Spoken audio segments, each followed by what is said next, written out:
Kamdhenu university Gandhinagar Gujarat રાજ્યના vice chancellor તરીકે કામધેનુ યુનિવર્સિટીનો પરિચય આપતા ખૂબ જ હર્ષની લાગણી અનુભવું છું. કામધેનુ યુનિવર્સિટી એ પશુ ચિકિત્સા, પશુપાલન, દુગ્ધ વિજ્ઞાન, મત્સ્યપાલન અને એને લગતા વિષયોના શિક્ષણ, સંશોધન અને વિસ્તરણ પ્રયાસ સાથે સંકળાયેલી છે. આખા ગુજરાતમાં દક્ષિણે ઉકાઈથી માંડીને પશ્ચિમે કોટેશ્વર સુધી અને ઉત્તરમાં હિંમતનગરથી માંડીને એ પશ્ચિમના વેરાવળ સુધી 51 જેટલા વિવિધ શૈક્ષણિક સંશોધન અને વિસ્તરણના એકમો ચલાવે છે.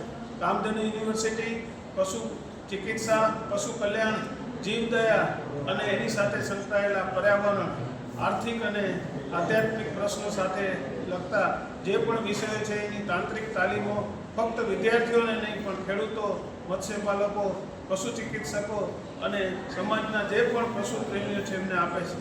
રાજકોટ ખાતેથી અમારી યુનિવર્સિટીની આ કાર્યપ્રણાલીની ઉદ્ઘોષણા કરતા ખૂબ જ આનંદ અનુભવું છું. અસ્તુ.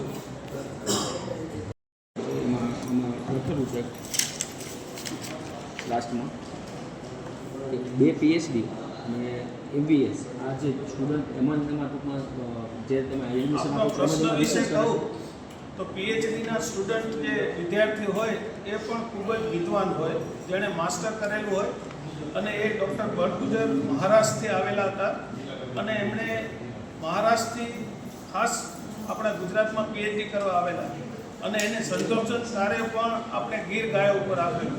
આપણી ગીર ગાય જે શાંત પ્રકૃતિની છે, ખૂબ જ દુધાળ છે અને પ્રેમાળ છે, પણ એનો એક પ્રશ્ન એવો હતો કે એનું જે ગર્ભાશય છે એ કોથળી બહાર નીકળી ગયા પછી એને અંદર કઈ રીતે નાખવી અને એને ફરીથી કઈ રીતે પ્રજનનમાં લાવવી એ મોટો પ્રશ્ન હતો. એટલે આ થવાના કારણો, એના હોર્મોનના એનાલિસિસ, એના બાયોકેમિકલ ચેન્જીસ એ કરુણા ફાઉન્ડેશન, ભાણવડ મહાજન પાંજરાપોળ તથા સૌરાષ્ટ્રની અન્ય ગૌશાળા પાંજરાપોળના સહકારથી આવા લગભગ 100 કેસોનો અભ્યાસ કરી અને ગર્ભાશયને કોઈ પણ ચીરો મૂક્યા વગર એના મૂત્રાશયના ભાગમાંથી સેટ કરી અને એની જે નકામી અથવા તો વસ્તુઓ છે કઈ રીતે કાઢવી એના ઓપરેશન સેટ કરેલા. એટલે તમે પ્રશ્ન પૂછ્યો એમાં પણ સૌરાષ્ટ્ર અહોભાગે થયેલું અને ગીર ગાય ઉપર એ સંશોધન થયેલું. આવા વિવિધ 21 જેટલા જે સંશોધનો છે એમાં કાઠિયાવાડી અશ્વ ઉપર, ગીર ગાયો ઉપર, જાફરાબાદી ભેંસો ઉપર, કેમ કે આપણા જે પ્રદેશના પશુ પક્ષીઓ છે એની ખાસ લાક્ષણિકતા, ભૌગોલિક લાક્ષણિકતા છે. વિજ્ઞાનમાં ફોરેનમાં કંઈ પણ સંશોધન થયેલા હોય પણ આપણા પ્રદેશના જે પશુ પક્ષીઓ છે એના સીધા એ લાગુ પડતા નથી. એને અનુરૂપ હોય એવી દવાઓ, એના ડોઝ, એને અનુરૂપ હોય એવા ઓપરેશનની જુદી જુદી પ્રક્રિયાઓ માટે આ બધા વિદ્યાર્થીઓએ સંશોધન કાર્ય કરેલું છે અને હું એના મુખ્ય માર્ગદર્શક તરીકે કાર્યરત હતો. સંખ્યા વધુ હોવાની જો હું મૂળભૂત વાત કરું તો ખેતી અને પશુપાલન બે એકબીજા સાથે સંકળાયેલા અને આમ જોવા જઈએ તો ખેતી સાથે પશુપાલન પૂરક ધંધો છે. સૌરાષ્ટ્રના મોટા ભાગના ભૂભાગમાં ખૂબ જ સારી ખેતી થતી, એટલે ઘરઘરાઉ ઉપયોગ માટે પશુઓ પાળવામાં આવતા.